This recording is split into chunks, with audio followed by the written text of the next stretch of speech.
Welcome to the Knowledge for Men show. Your life will never be the same. Your level of success will seldom exceed your level of personal development. I want to die empty of regret. I want to die empty of my best work. We don't understand who we are. Instead, we're living out somebody else's narrative. What one man can do, another man can do. If it's been done, it can be done again. Being yourself and being your truest, most authentic self in every moment. If it scares you or makes you a little afraid, do it. Follow your heart and your gut. The first stage, I think, is finding you, like finding out who I am today. Stuff will not work. You will have things that fail. Success is when you're a happy, fulfilled person. How do you define success? It's your life, and you are the creator of the movie script that is your life story.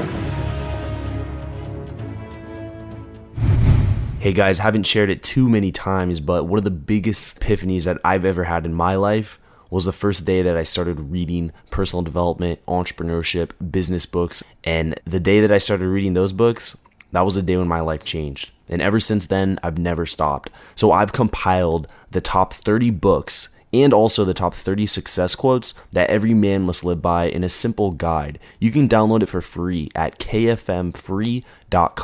Again, that's kfmfree.com to really start growing in every aspect of your life. All right, guys, welcome to the show. I'm here with Gary Szenderski, the author of Zen Zone, Reaching a State of Positive Change. Gary, happy to have you here on the show. Nice to be here. My pleasure. All right, and Gary, we start off every show with a favorite success quote or some sort of saying that the guest has lived by. Share with us what you got and what that means to you.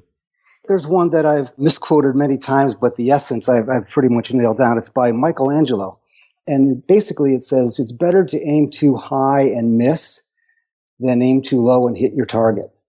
And for me, I think that's really the essence of what all of us fight in our lives, is how to aim a little bit higher. We tend to aim at what we think we can get as opposed to what we dream we want. And so I just think about that a lot. And in my work and in my writings, I try to reflect kind of ways to kind of uncork yourself and get to that higher goal. Yeah, I like that. It's because even if you set your goal really high and let's say, unfortunately, you fall a little bit short, you've still achieved some really great things because you probably surpassed what you would have done if you just set, a more realistic, straightforward goal. Yeah, I totally agree with that. And I think the real trick in life is to understand that you can ask for anything and not to be limiting.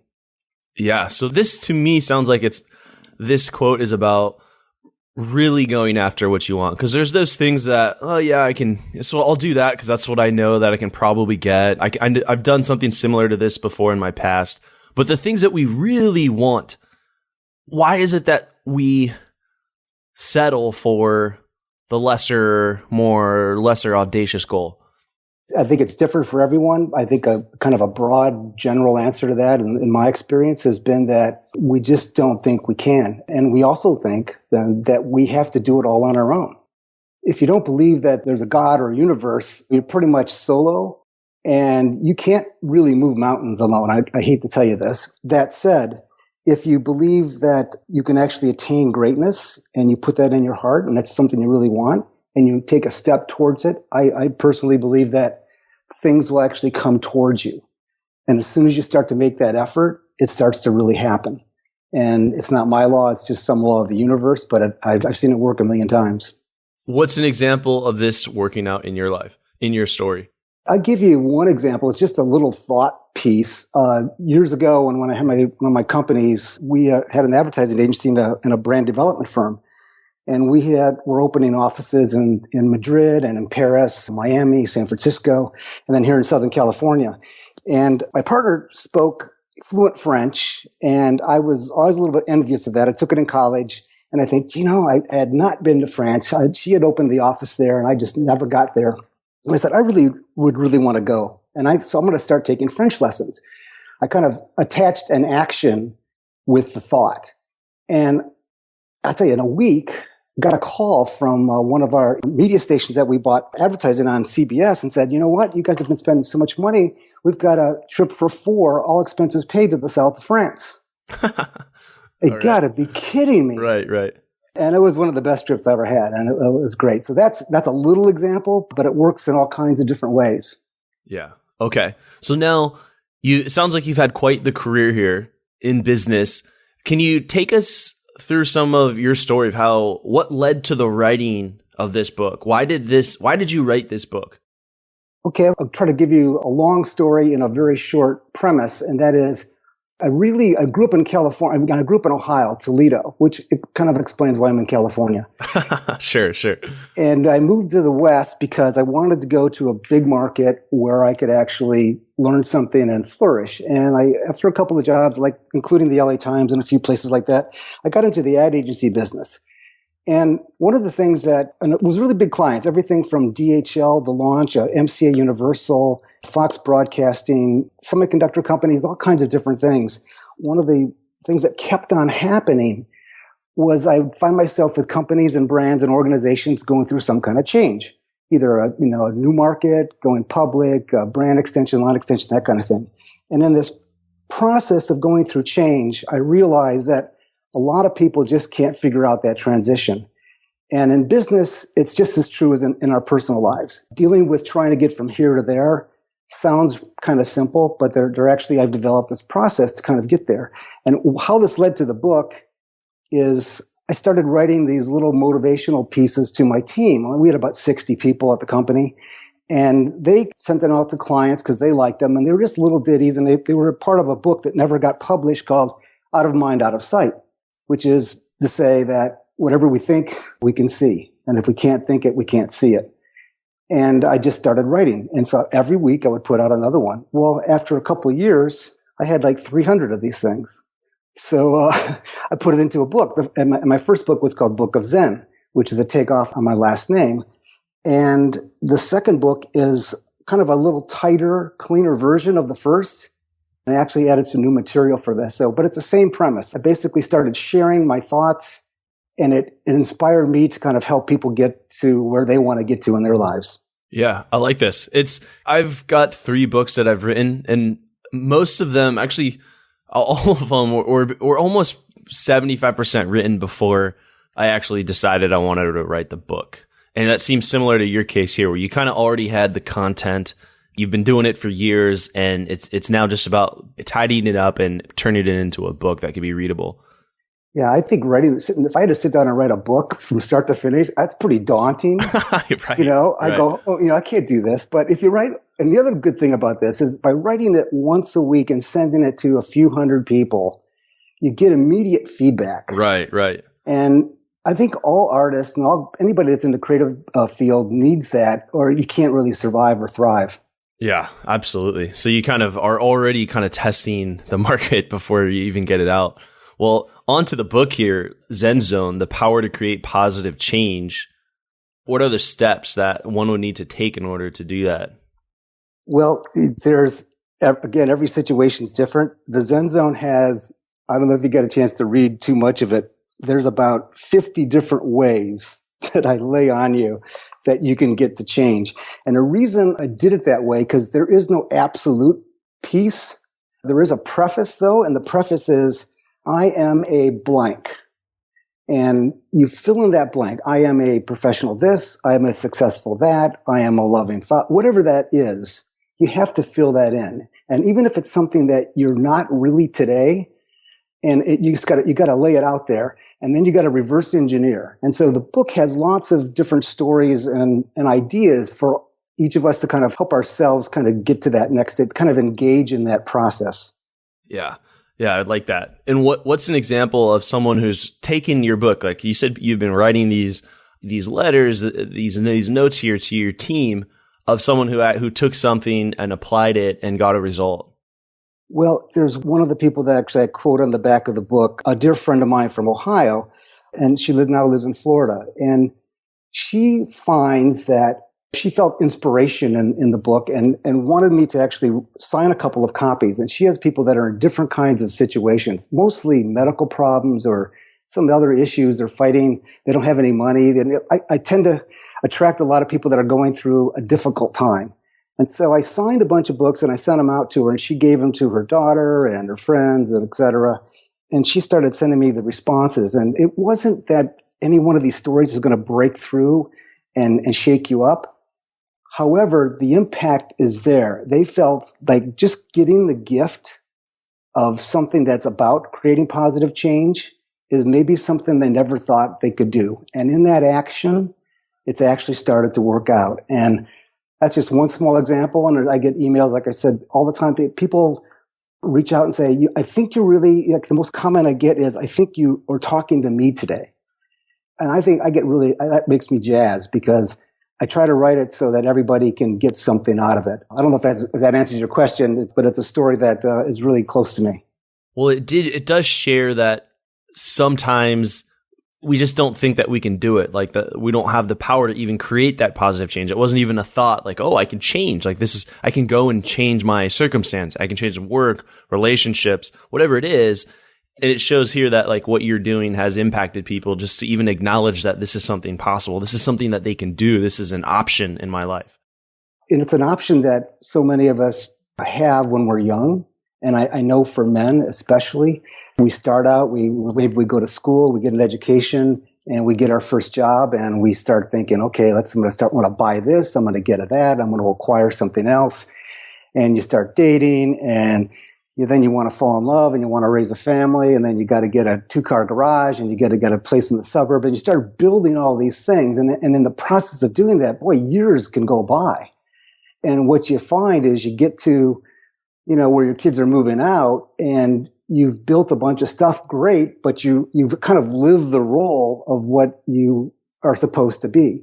And somewhere along the way, or often along the way, we forget about ourselves, and that we could have still done the same thing, but we could have maybe had a little bit more aspiration. We could have done what Michelangelo suggested and raised the target a little bit more, because some things like making money and getting houses and having children are pretty simple. It's how you're assimilated with the rest of the world that is the complicated piece. And often we restrict ourselves because we just think it's not possible. We're too busy making money and doing what we think we're supposed to be doing. Yeah, you hit it home. I think you really hit it home. And I think there may be a lot of guys who are actually on that path right now, or who are at the tail end of that path and are thinking, oh, that just hit home for me. And maybe there are some guys who are striving to go on that path. And now they're like, oh, wait a minute. Well, is that what I want to do now? Well, what are some things that guys could do, or just be more aware of how they could, I guess, like put more life into those years? It's not that like having kids and getting married is wrong. I'm just saying you do those things, do what makes you happy. But how can you not lose 20 years of your life and just wake up like, oh, where did that go? Yeah, I think just to self-correct that last piece, I don't know if we really lose the time. I think it has a lot to do with your mate. We're so much a reflection of the people in our lives. And, my own personal situation is I got divorced when my kids were really kind of small. And I didn't like the situation. I didn't like paying all the money I was paying in alimony. I didn't like not having my house anymore. I didn't like not being married anymore. It wasn't my idea for it to kind of come down that way. And I kind of I held this anger in for a bit. And I got to a point, though, where I finally realized that the best thing I could do for my kids was to love their mother. And so I just shifted and just became the best father I could become. And that's for me anyway, it taught me I have 2 boys, bring them into the fold a little bit and talk about what it means to be a man long-term in all kinds of ways, and how you can really have great aspirations. You can achieve what you want to achieve. And the 3 of us kind of bonded that way. Now, it's going to give my age away a little bit, but they're all happy and successful outside of, they've graduated from school, and they've got wonderful women in their lives, and they're doing really well. And I'm excited for them. And I think part of what makes them great, in my view, is I let them be who they were, and they let me be who I was. And so in that process, we really grew a lot together. And I think sometimes you got to find a partner. In my case, it was my children. I thought it was going to be my wife. It didn't turn out that way. But kids can really help you. Anybody. If you have a best friend that just says, hey, Andrew, I think you could probably do this. Have you thought about that? And you go, all you need is that little bit of a kick, a little bit of inspiration. And it's amazing what you can pull off. Yeah. Thanks for sharing and being vulnerable with your story here. I think it really allows the audience to connect with you at a deeper level. When you say you allow your kids to be themselves, was it just anything that what made them happy you supported? If you can go deeper into that.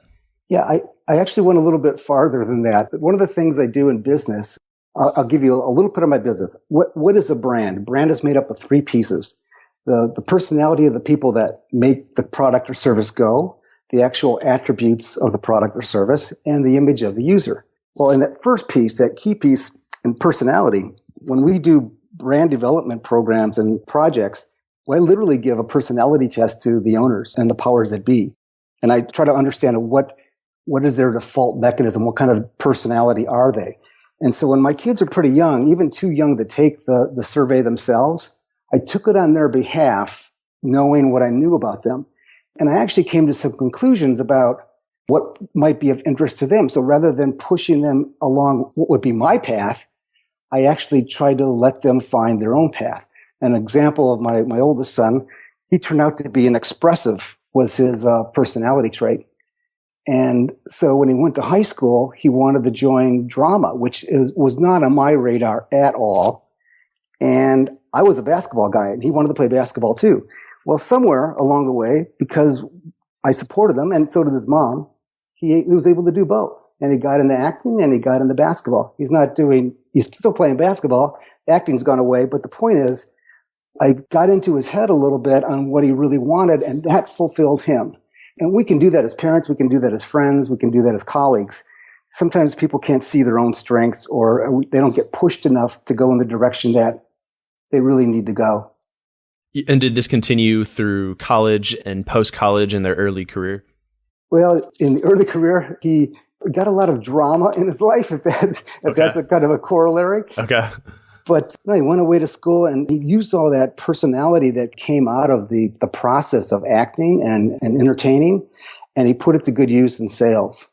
Now he's the kind of salesperson that you just want him to call you because it's going to be a good conversation, and he uses it to his benefit.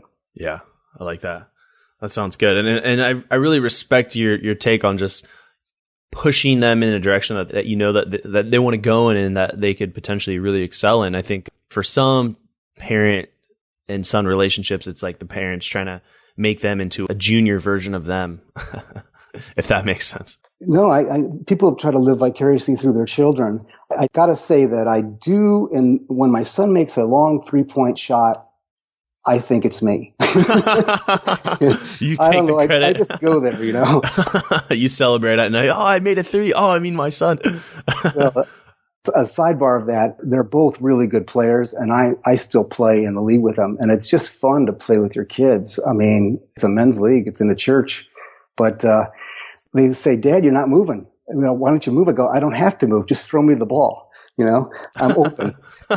Anyway, it's all right. All right. You mentioned earlier that when you would share with your children, your sons, what it means to be a man, like what makes a man. What were some of those kind of characteristics that you shared with them?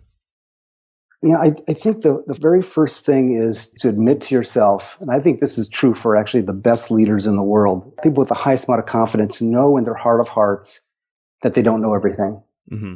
And if you think you do, you're wrong. And if you go on that information alone, you're going to develop a wrong thinking belief system.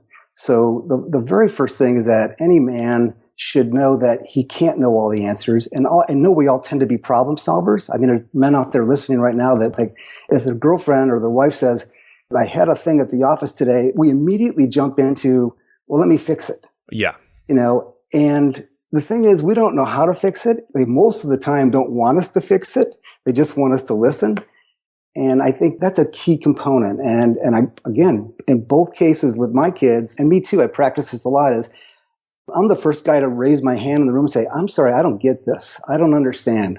I need to know. What do I need to learn to make this a better decision? I think that's the first thing. And if you start with that premise, you'll have a lot more fun. Because if you hold on to, you think you know everything, you're going to get a little bit rigid and you're going to miss some of the joy in life. Yeah. That's a big one. Just always being a lifelong student. And I think the most successful people are always students first, and they're still students. I agree. And also they can become teachers. I took everything I've learned in my 20-some years or plus years of experience in marketing and advertising, and I teach it at a university now. And my students there are professional adults that have already graduated, that are looking to tune up their careers and get some skills that maybe they didn't have when they graduated. And I tell you, it's even more so that I know I don't know. I mean, the world is going so fast. And the joke is, it's not making it smaller. It's making it huge. It's making it huge. There's so much to learn. And I just get a real kick. I had a class, we had 20-some students in my last class, this is through UCI, we had a couple in Asia, a couple in South America, 2 in Western Europe, and spread out across the United States. And you want to talk about a learning lesson and finding out really who you are and how grounded you are against others of your own ilk. It's pretty cool. It's a great process. And a lot of times we don't put ourselves in those situations where we expect to learn anything. We think we're supposed to know it. And I would say, hey, keep learning. You were right. Yeah. Some days I feel like I'm Yoda. Other days, I feel like I'm Luke Skywalker in episode 4, like just lost in the desert. And I think staying as Luke, I learn the most when I'm more humble and just open to learning. I don't know everything. I read a ton of books. I interview amazing men and women like yourself. And sometimes I feel like I got it all and things are going well in life. And then other times it's like I just started life or something. Like I have no idea what's going on. You know, I was anticipating this conversation today. I picked up the book and some of these stories actually literally have been written, years and years ago. And I'm not always remembering all of them. And I read a couple and I look at it, I go, man, this guy is good. This is a great story. And then sometimes I look at it, I go, what a hack. I mean, I'm clueless. It's all in there. It's all in there, It's fun. One of the chapters I see or sections in the book is on letting go of the past. And I like the tone. I like the language, letting go, not forgetting. Or sometimes I get emails from people and it's like, hey, I really want to remove my past or delete my past or erase my past. But I like the language, letting go of the past. And can you talk a little bit more about that and how one can do this? Well, at the crux or the focal point of every change in your life is your perspective. So letting go is a matter of simply changing your mind. And I know I'm oversimplifying it, but at the end of the day, we hold on to it. No one's telling us to. It's just in our head. And we think there's something in there that maybe we could go back in time and fix. Not going to happen. It's just not. And so the key is not just letting it go, but trying to replace it with something that's going to take you to where you want to go. Because most of the time, if you're letting go of something, it's because you're getting a baton from another person or another place or another situation.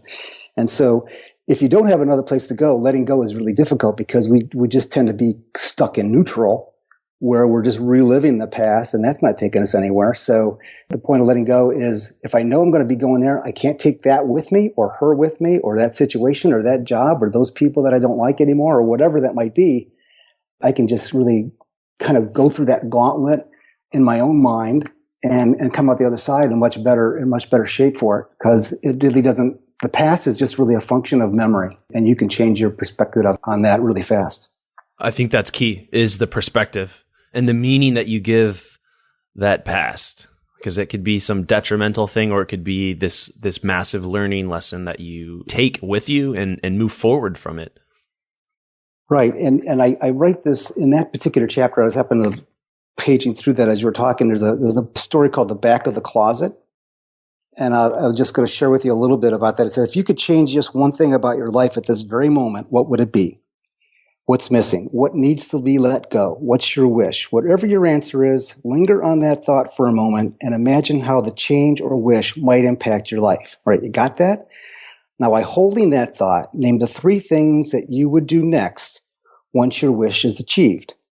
And then I've got a space to write them actually down. And then next, ask yourself if any of these 3 things you identified could be accomplished without the wish. If the answer is yes, then you don't need a wish. You just need a plan. Right? Right. And so in mastering the changes of our lives, we often think we need to do massive things, but sometimes it's just a baby step. It's just a little piece of action. It's like me taking the French classes that I was mentioning earlier. You put something out there, and boy, it comes back to you a lot faster than you think. Yeah, absolutely. Those first steps, like this evening, I'll be going to the gym. I work out Monday through Thursday, and my first step is never like, it's just get my shoes on. Because once I'm dressed and I got the shoes on, I'll be out the door eventually, and then it's get in the car, and then once I'm in the car, I'm going. Like, I'm not going to come back and turn around. So it's that first step. I mean, that's a very small example, but one that we can all relate to. With letting go of the past, what is the relationship with living in the present, being able to live in the present, and being able to let go of the past? Well, it's just really a function of how much you give. You only have an X amount of room in your thought process. And I've found that if you find one thing that you really want and it's really a desire, it tends to trump all the other stuff. So the real key about letting go is let it go. Is you can push it you can put it in a box. You can look at a photograph in 6 months and that reminds you of that spot. It's never going to go away completely. You can always store it somewhere. But what you want to do is keep your mind going and your thoughts going in the present, because that's the fertile ground for the future. Right. If you look at everything around you, everything we got, this conversation, this computer I'm on, I had a thought I ought to get one of these. I got it and bought it. Well, if I want to do something different, I got to think about it and then go do that. Otherwise, I'm just repeating the same process over and over again. Yeah. Yeah. It's in this present moment. And when you really as you're talking, I'm like, I'm in this kind of back here in the present. And it's really exciting because you can create whatever you want. After this interview that we do, we can go and do whatever it is that we want. We can create whatever we want. We can take the day off and go read a book while it's raining right now in Southern California, or we can get back to work and make some phone calls and have some more exciting conversations. But I think the present creates the possibility of an amazing future, of something entirely different and exciting in our lives. I totally agree. And as we were having this conversation, I'm not aware of the time, actually, but I'm sure it's going pretty fast. I think you've got this podcast that has a lot of people that are interested. It gives you joy. And you don't have to apologize to that for anybody. And if it gives you joy, like going to the gym gives you joy too, it's okay to be happy with the decisions we make. I think that's one of the things that holds us back. And being in the present is, rather than my thinking about who's going to listen to this and what could I say to not hurt their feelings. Like I remember I talked about my ex. It doesn't really matter because I'm just giving to you what I got right now. And that's where it's supposed to be. And when we do that, I think better stuff happens all around. Yeah. Yeah. And I appreciate you being vulnerable. I think just for anyone, vulnerability is just the power of connection. I believe it's the truth. And I could really okay, I could see what happened in the past led to where he is now and what he's done and created. That's how I view it. I've been wrestling with this idea of you're just not always going to be happy. You can do everything right, but you can still just have those days where you wake up and you just feel like something's missing. But I feel like those are there for a reason. And it doesn't mean that you're something is necessarily wrong with your life, but it's just a part of life, is that you're not every day just going to have a smile on your face. There's not been a lot of research on what makes people happy anyway, until very recently. There's a whole slew that's come out, and there's a couple of books on the subject of finding happiness in our lives. And a lot of times you can attribute a bad day to the chemical makeup in your system. We might have some cortisol in there that is that fight or flight chemical that the body creates. But in today's society, we don't often have a chance to dismiss it. So we carry it around. It causes a lot of stress. So sometimes unhappiness is that uneasy feeling that you should have done something, you couldn't do it, or you didn't get it done, or you did it wrong, or something like that. To switch that, again, I go back to what I was saying earlier. You got to solve something, give yourself a little edge, have some fun. Not waking up happy every day is a function of a lot of things. Sometimes it's just the balance of chemicals in our system. And that's why people get a really good high when they go to work out, because they create endorphins, which are really positive. And also, it's just common knowledge in terms of research they have on the subject that this cortisol that was created in our systems as fight or flight, which is kind of the stress we get to accomplish something, when we don't get a chance to release it, it can build up and it really causes a lot of angst and stress in our systems. And so things like endorphins, I mentioned dopamine. This is in the book too. you get a rush of dopamine after you accomplish something. So for what I do, for me, is I like to write. So I'm still writing a new story every week that's along the lines of Zen Zone. And I find that if I'm having a little bit down of the day, I get on the computer keys here. I feel like I'm reaching out to somebody that's got even a worse day than me. That tends to make me feel better. Not by comparison, but I feel better because maybe this will help them. Maybe this story will actually get a smile on their face. Yeah, I like that. I think that really makes a lot of sense. Just sometimes there's things in our body, there's things going on that are making us feel that way that may be at a chemical level and not a reflection of where we're at in our life, like our place in life. It could just be, like you said, cortisol, stress, things that are happening that aren't necessarily a reflection of who we are at that moment. Right. Okay, so now I want to move into a section I call the knowledge round. I'm just going to ask you some rapid fire questions here. So, sure. Gary, you ready for the knowledge round? Okay. If you want to grow to the highest levels that you've ever been at in your life, go to kfmfree.com and you can download the top 30 books and success quotes that every man must live by. Every guy should read. If you want to grow, if you want to achieve greatness in life, you're going to have to read and surround yourself with the greatest minds of the world. So I've done all of the hard work for you. I've read hundreds of books. I've listened to hundreds of audiobooks. I've gone through and found the best quotes that you'll need to succeed and thrive and grow and become the man that you want to be. So go to kfmfree.com and I'll send it to you right now. kfmfree.com.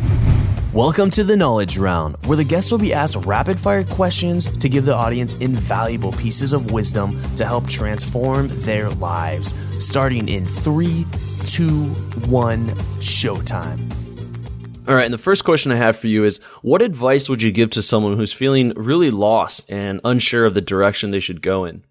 Oh, but that's a good question. I think they have to start with what their perfect day would look like. If I could get them to sit down and say, hey, write down a paragraph of what the ultimate day in your life would be. Where are you living? Who's laying next to you? What the weather's like outside? What kind of phone calls you're getting? And if you can paint that scenario and then ask yourself, what do I have to do to get to that kind of feeling? Would it be a lot of money? Would it be, I have to move to another country? Would I have to do whatever I have to do? I think you've got to start with that good feeling. And amazingly enough, once you kind of have a good picture of what you want, everything will fall into place. The being lost is being afraid to ask for what you really want. I'll give you a long answer, but that's the way I see it. No, it's good. That's good. And Gary, what was holding you back from becoming the man you are now today? Oh, wow. I think at one point in time, I'm not sure where it happened exactly. In my business, I was always trying to please the client. And you spend a lot of time in your life doing that. You kind of get into a habit where you're waiting for them to not be happy with you. And one day a client called me and started ripping me a new one, saying, this writing is written by a monkey. I mean, how poor is this? And it's going on and on and on. And I'm standing up at my desk and I'm saying, oh, geez, Mike, I'm really sorry. I thought it was pretty good. I'll be happy to redo it. He goes, oh, no, I'm not talking about your stuff. I'm talking about this other guy's stuff. And so the point is, I went right with it. I thought I wasn't worthy. And that changed a lot. That one scripted day, that one conversation made me realize that I'm pretty damn good. And I can move on with that. Yeah. Yeah. It's interesting how that works because I get some emails that might be about something I wrote or my book, or if there's like maybe even like one typo or something. And immediately like I get into this mode where like, oh, defensive type of mode. Like right when I read that first sentence, it's interesting watching that happen. And even if I've learned the lesson, it'll still happen a week later. And I'm like, all right, remember it's not always about you.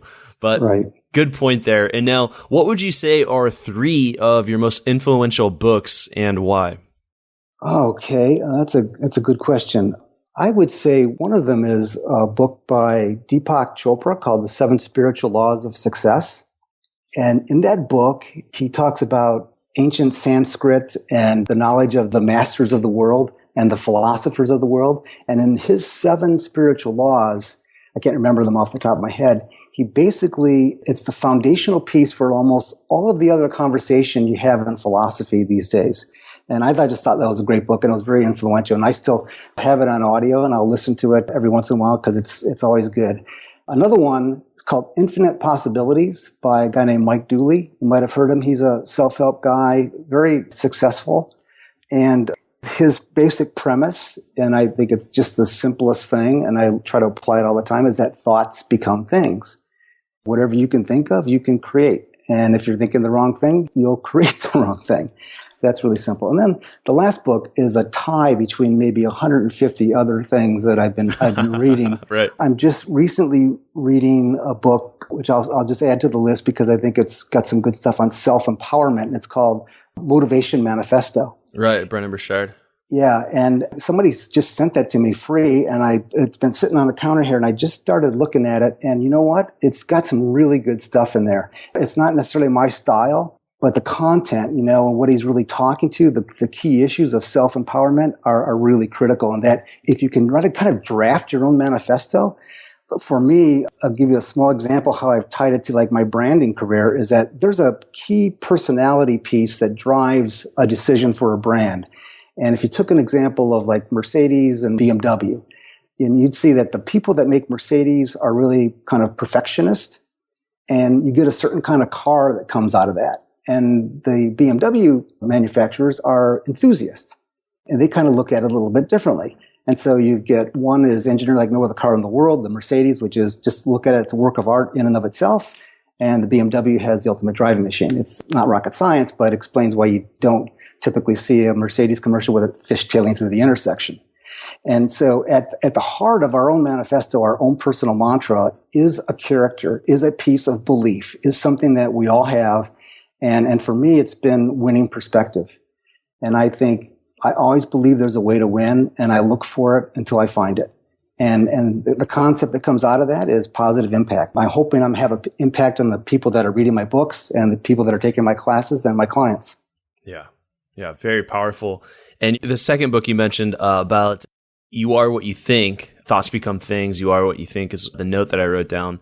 I remember I was listening to Earl Nightingale, one of the, godfathers of personal development. Right. He says there's one thing that all philosophers around the world agree on, whether it's Lao Tzu or it's Socrates or it's guys in modern era, like in the United States. Forget some of their names, but some of these guys in like the 1700s who were writing philosophy, was that you are what you think. I mean, your thoughts become what you think, and it's something that they all agree on. So very powerful there.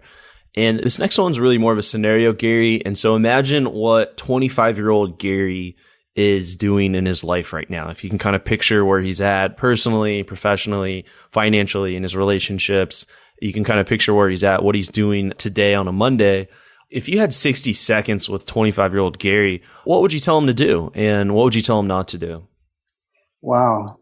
I will repeat what I told myself at the time, which is I was in Toledo and I had just won the award for the best advertising in the city. And I was 25 years old. And I thought, if I got the best award I can get, I got to get out of Dodge. And I just looked to expand my horizons. I moved to Los Angeles right after that because I didn't know anything about LA, and I just knew I had to be in a big place. And I'm very happy for the decision, and I would do the same thing. Yeah. Okay. Got it. And I think that reflects a part of your book too. It's kind of like just not that you would want to change your past, but more accepting of your past and where it's gotten you today. Some guys will, or actually the majority of people will actually have a lot of things they would tell. They would say, hey, stay away from her, no drinking, stuff like this. But kind of it shows, it's relative to what you wrote, the Zen Zone. So. You're right. I think if you think about our lives as being a book and we're the masters of the characters, you don't want to write the next chapter where we're just out of sync with what the character is capable of. However, all characters can emerge as heroes, and you just got to put the right context in the right situation, and we can all become super, super successful and be the people we all want to be. And that chapter will look just as good. Even if you didn't get a chance to write it 25 years ago, you can write it tomorrow and it still works.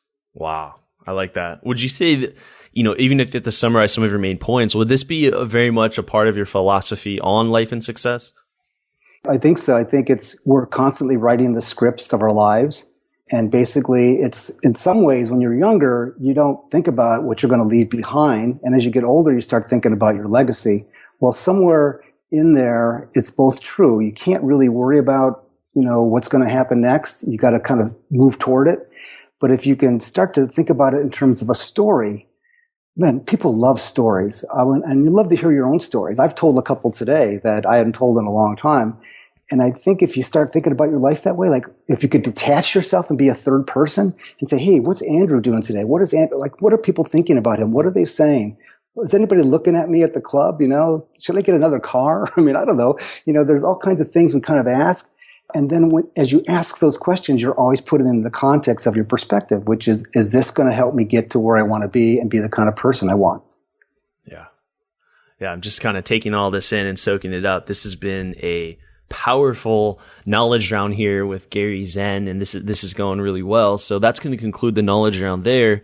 Now, Gary, what's exciting you now today? What's getting you up in the morning? Oh, well, today I start off every Monday with a conference call to the East Coast with my client. They get up early, and I've got 2 or 3 other things that are already going on. I have to get out of my car here in the rain in Southern California and drive to a client's office for meetings this afternoon. But in all of that, they all have the same kind of theme for me. My life is kind of themed out right now, and that is whatever I'm going to be doing, I'm going to enter that room with some enthusiasm, because if I don't, I'm just a problem.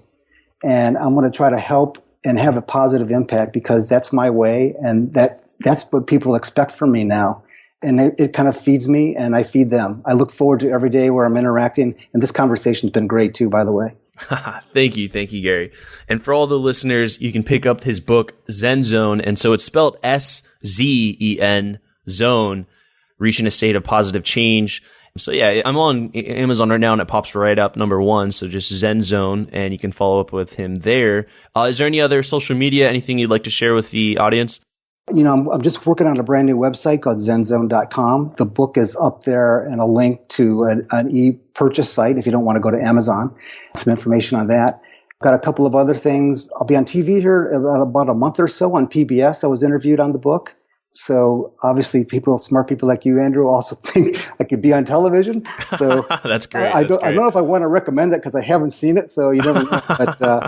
But yeah, there's lots of stuff going on, and I'm excited about the response and the reactions. And people can always, send me an email at Gary@bookofzen, SZEN.com, and I'll respond to every one of them. All right. Gary, thank you so much for coming on the show, being vulnerable about your story and what you've learned from that story, and sharing with us the lessons from the book. It's been invaluable. Thank you so much. Thank you, Andrew. My pleasure. Thank you for listening to the Knowledge for Men podcast. Hundreds of interviews and millions of downloads later, we're continuing to build an international movement, and we're just getting started. So if you enjoyed this episode, go ahead and leave a helpful review in iTunes, because it really helps the podcast grow so we can impact even more men in the world who need this. Guys, this is all about living with purpose, where every day you only do things that matter to you. You wake up, live with purpose, and take massive action towards the life you want. And always remember, love the life you have while creating the life of your dreams. Go to kfmfree.com to get a surprise bonus I've made for my listeners. Again, that's kfmfree.com for something that's changed my life, and I'm offering it to you for free. Also, check out my Amazon best-selling books that I've written for you to help you crush life at kfmauthor.com. Again, that's kfmauthor.com to see all the books I've created to help you break through in life. This is your host, Andrew Farabee, founder of knowledgeformen.com, and I'll see you in the next episode.